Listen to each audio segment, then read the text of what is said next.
शुक्लाम्बरधरम् विष्णुम् शशिवर्णम् चतुर्भुजम् प्रसन्नवदनम् ध्यायेत् सर्वविघ्नोपशान्तये अगजानन पद्मार्कम् गजाननमहर्निशम् अनेकदन्तम् भक्तानाम् एकदन्तमुपास्महे अस्य स्तोत्रस्य अगस्त्य ऋषिः अनुष्टुप् छन्दः आदित्यहृदयभूतो भगवान् ब्रह्मदेवता निरस्ताशेष विघ्नतया ब्रह्म विद्या सिद्ध्या सर्वत्र सिद्धौ च विनियोगः अन्यषडङ्ग प्रणवेन रश्मिमते नमः इत्यनेन गायत्र्या षडङ्गमेत्यन्ये ततो युद्धपरिश्रान्तम् समरे चिन्तया स्थितम् रावणम् चाग्रतो दृष्ट्वा युद्धाय समुपस्थितम् दैवतैश्च समागम्य द्रष्टुमभ्यागतो रणम् उपगम्याब्रवीत् रामामगस्त्यो भगवान् ऋषिः राम राम महाबाहो शृणु गुह्यम् सनातनम् येन सर्वा नरेन्वत्सा समरे विजयिष्यसि आदित्यहृदयम् पुण्यम् सर्वशत्रुविनाशनम् जयावहम् जपेन्नित्यम् अक्षयम् परमम् शिवम् सर्वमङ्गलमाङ्गल्यम् सर्वपापप्रणाशनम् चिन्ताशोकप्रशमनमायुर्वर्धनमुत्तमम् रश्मिमन्तम् समुद्यन्तम् देवासुरनमस्कृतम् पूजयस्व विभस्वन्तम् भास्करम् भुवनेश्वरम् सर्वदेवात्मको ह्येष तेजस्वी रश्मिभावनः एष देवासुरगणान् लोकान् पाति गभस्तिभिः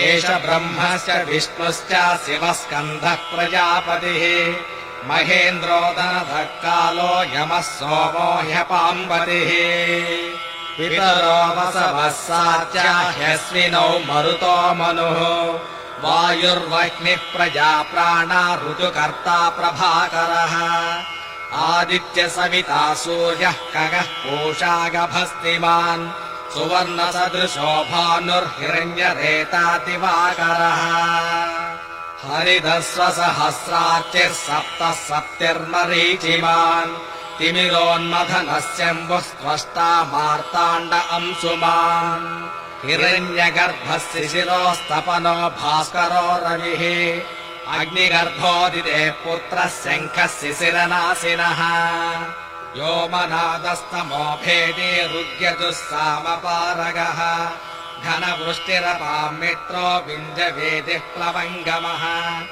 आतपे मण्डले मृत्युः पिङ्गलः सर्वतापनः कविर्विश्वो महातेजा रक्तः सर्वभवोद्भवः नक्षत्रग्रहतारणामधिपो विश्वभावनः तेजसामपि तेजस्वी द्वादशात्मा नमोऽस्तु ते नमः पूर्वाय गिरये पश्चिमे गिरये नमः ज्योतिर्गणानाम् वरये दिनाधिपतये नमः जयाय जय भद्राय हर्यस्वाय नमो नमः नमो नमः सहस्रांशो आदित्याय नमो नमः नमः उग्राय वीराय साराङ्गाय नमो नमः नमः पद्मप्रभोदाय प्रचण्डाय नमो नमः ब्रह्मेशानाच्युतेशाय सूर्यायादित्यावर्चसे भास्वते सर्वभक्षाय रौद्राय वपुषे नमः तमोघ्नाय हिमघ्नाय शत्रुघ्नायामितात्मने कृतघ्नघ्नाय देवाय ज्योतिषाम् पतये नमः तप्तचामीकराभाय वह्नये विश्वकर्मणे नमस्तमोऽभिविघ्नाय रुचये लोकसाक्षिणे नाशयत्येष वैभूतम् तदेव सृजति प्रभुः पायत्येष तपत्येष वर्षत्येष गभस्तिभिः एष सुप्तेषु जागर्ते भूतेषु परिनिष्ठितः एष चैवाग्निहोत्रम् च फलम् चैवाग्निहोत्रिणाम् वेदाश्च कर्तभश्चैव क्रतूनाम् फलमेव च यानि कृत्यानि लोकेषु सर्व एष रविप्रभुः एनमापत्सु कृत्स्रेषु कान्तारेषु भयेषु च कीर्तयन् पुरुषः कश्चिन्नावसेदति राघव पूजयस्त्वैनमेकाग्रो देवदेवम् जगत्पतिम् एतत्त्रिगुणितम् जत्वा युद्धेषु विजयिष्यसि अस्मिन् क्षणे महाबाहो रावणम् त्वम् वधिष्यसि एवमुक्त्वा तदागस्त्यो जगाम च यथागतम् एतत् श्रुत्वा महातेजा नष्टशोकोऽभवत्तदा धारयामास सुप्रीतो राघव प्रयतात्मवान् आदित्यम् प्रेक्ष्य जप्त्वा तु परम् हर्षमवाप्नुवान् त्रिराचम्यासु चिर्भूत्वा धनुराधाय वीर्यवान् रावणम् प्रेक्ष्य हृष्टात्मा युद्धाय समुपागमतु सर्वयत्नेन महतावधे तस्य धृतो भवतु अधरविरद निरीक्ष्य रामम् मुदितमनः परमम् प्रपुष्यमाणः निशशरपदि सञ्चयम् विदित्वा सुरगणमज्जगतो वचस्त्वरेति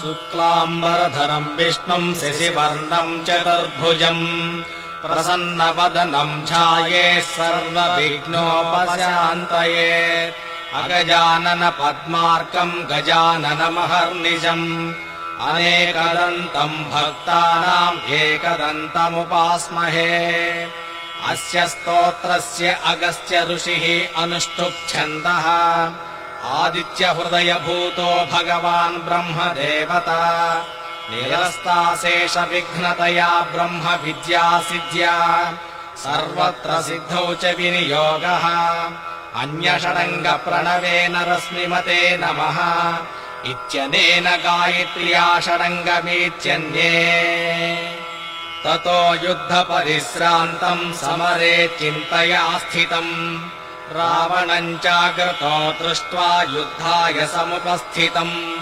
दैवतैश्च समागम्य द्रष्टुमभ्यागतो रणम् उपगम्याब्रवीत् रामामगस्त्यो भगवान् ऋषिः राम राम महाबाहो शृणु गुह्यम् सनातनम् येन सर्वा नरेन्वत्सा समरे विजयिष्यसि आदित्यहृदयम् पुण्यम् सर्वशत्रुविनाशनम् जयावहम् जपेन्नित्यम् अक्षयम् परमम् शिवम् सर्वमङ्गलमाङ्गल्यम् सर्वपापप्रणाशनम् चिन्ताशोकप्रशमनमायुर्वर्धनमुत्तमम् रश्मिमन्तम् समुद्यन्तम् देवासुरनमस्कृतम् पूजयस्व विभस्वन्तम् भास्करम् भुवनेश्वरम् सर्वदेवात्मको ह्येष तेजस्वी रश्मिभावनः एष देवासुरगणान् लोकान् पाति गभस्तिभिः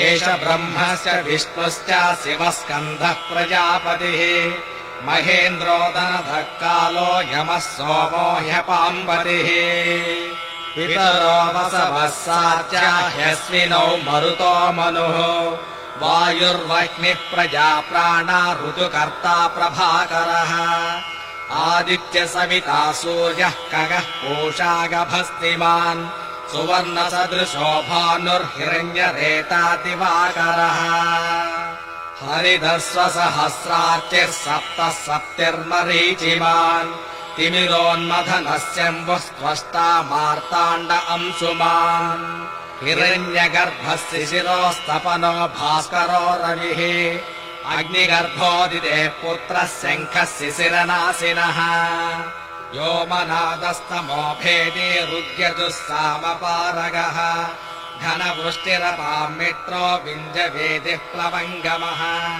आतपे मण्डले मृत्युः पिङ्गलः सर्वतापनः कविर्विश्वो महातेजा रक्तः सर्वभवोद्भवः नक्षत्रग्रहतारणामधिपो विश्वभावनः तेजसामपि तेजस्वी द्वादशात्मा नमोऽस्तु ते। नमः पूर्वाय गिरये पश्चिमे गिरये नमः। ज्योतिर्गणानाम् पतये दिनाधिपतये नमः। जयाय जयभद्राय हर्यस्वाय नमो नमः। नमो नमः सहस्रांशो आदित्याय नमो नमः। नमः उग्राय वीराय साराङ्गाय नमो नमः। नमः पद्मप्रभोराय प्रचण्डाय नमो नमः। ब्रह्मेशानाच्युतेशाय सूर्यायादित्यावर्चसे भास्वते सर्वभक्षाय रौद्राय वपुषे नमः। तमोघ्नाय हिमघ्नाय शत्रुघ्नायामितात्मने कृतघ्नघ्नाय देवाय ज्योतिषाम् पतये नमः। तप्तचामेकराभाय वह्नये विश्वकर्मणे नमस्तमोऽभिविघ्नाय रुचये लोकसाक्षिणे। नाशयत्येष वैभूतम् तदेव सृजति प्रभुः। पायत्येष तपत्येष वर्षत्येष गभस्तिभिः। एष सुप्तेषु जागर्ते भूतेषु परिनिष्ठितः। एष चैवाग्निहोत्रम् च फलम् चैवाग्निहोत्रिणाम्।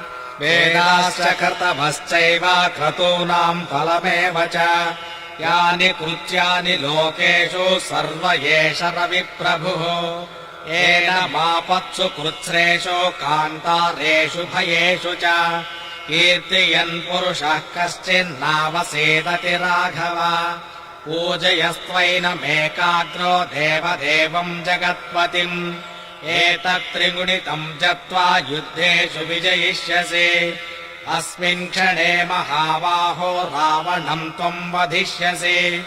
एवमुक्त्वा तदागस्त्यो जगाम च यथागतम्। एतत् श्रुत्वा महातेजा नष्टशोको भवत्तदा।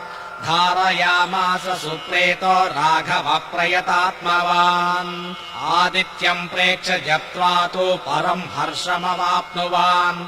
त्रिराचम्यासु चिर्भूत्वा धनुराधाय वीर्यवान्। रावणम् प्रेक्ष्य हृष्टात्मा युद्धाय समुपागमतु। सर्वयत्नेन महतावधेतस्य धृतो भवतु। अधरविरद निरीक्ष्य रामम् मुदितमनः परमम् प्रपुष्यमाणः। निशचरपदि सञ्चयम् विदित्वा सुरगणमज्जगतो वचस्त्वरेति।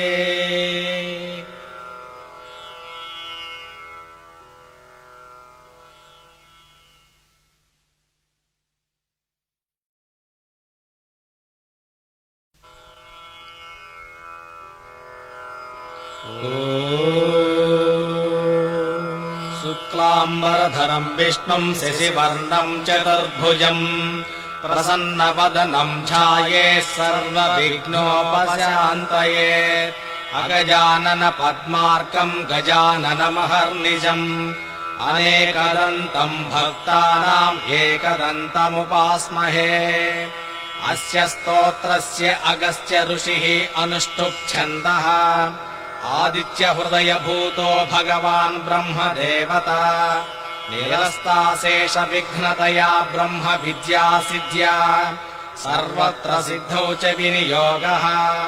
अन्यषडङ्ग प्रणवेन रश्मिमते नमः इत्यनेन गायत्र्या षडङ्गमेत्यन्ये।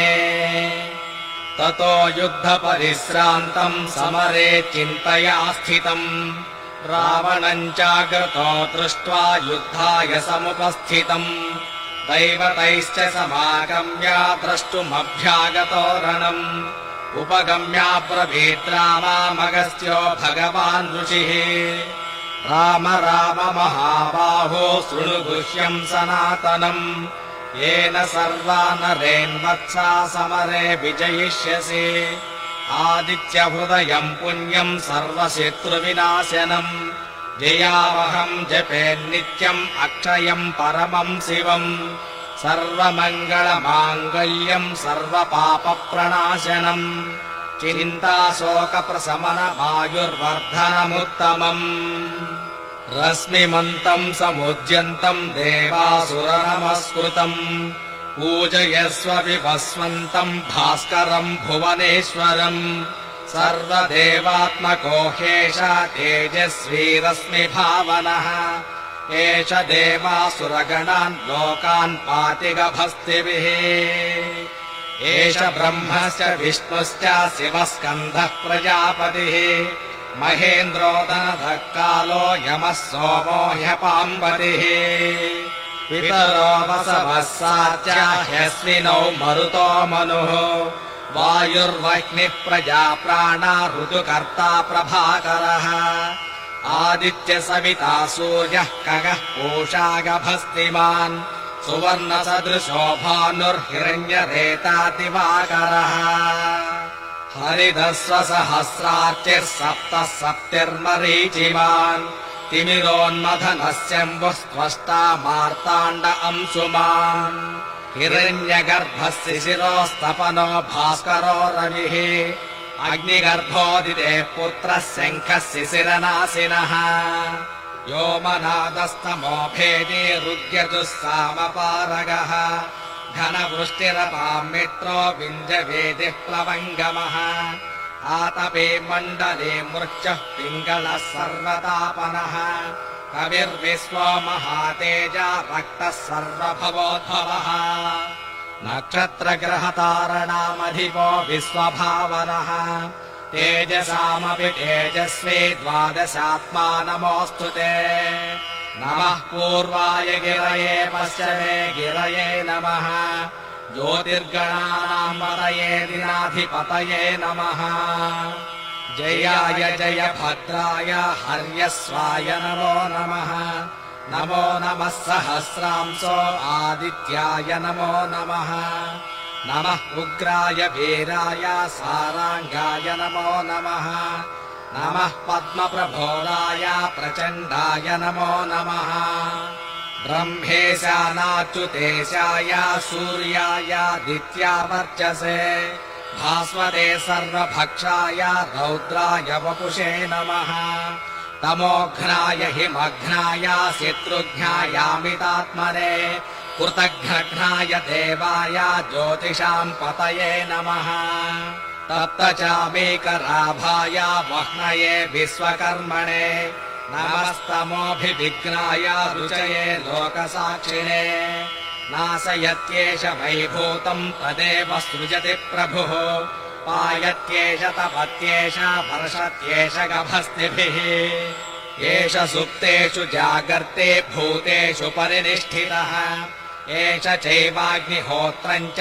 फलम् चैवाग्निहोत्रिणाम् वेदाश्च कृतमश्चैव क्रतूनाम् फलमेव च यानि कृत्यानि लोकेषु सर्व एष रविप्रभुः एनमापत्सु कृत्स्रेषु कान्तारेषु भयेषु च कीर्तयन् पुरुषः कश्चिन्नावसेदति राघव पूजयस्त्वैनमेकाग्रो देवदेवम् जगत्पतिम् एतत्त्रिगुणितम् जप्त्वा युद्धेषु विजयिष्यसि अस्मिन् क्षणे महाबाहो रावणम् त्वम् वधिष्यसि एवमुक्त्वा तदागस्त्यो जगाम च यथागतम् एतत् श्रुत्वा महातेजा नष्टशोकोऽभवत्तदा धारयामास सुप्रीतो राघव प्रयतात्मवान् आदित्यम् प्रेक्ष्य जप्त्वा तु परम् हर्षमवाप्नुवान्